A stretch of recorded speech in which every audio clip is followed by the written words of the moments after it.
بسم الله الرحمن الرحيم. تبارك الذي بيده الملك وهو على كل شيء قدير، الذي خلق الموت والحياة ليبلوكم أيكم أحسن عملا وهو العزيز الغفور، الذي خلق 7 سماوات طباقا ما ترى في خلق الرحمن من تفاوت فارجع البصر هل ترى من فطور ثم ارجع البصر كرتين ينقلب إليك البصر خاسئا وهو حسير، ولقد زينا السماء الدنيا بمصابيح وجعلناها رجوما للشياطين وأعتدنا لهم عذاب السعير، وللذين كفروا بربهم عذاب جهنم وبئس المصير، إذا ألقوا فيها سمعوا لها شهيقا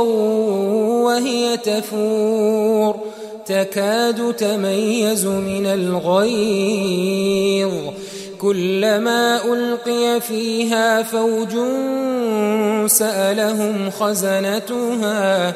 سألهم خزنتها ألم يأتكم نذير، قالوا بلى قد جاءنا نذير فكذبنا وقلنا ما نزل الله من شيء إن أنتم إلا في ضلال كبير،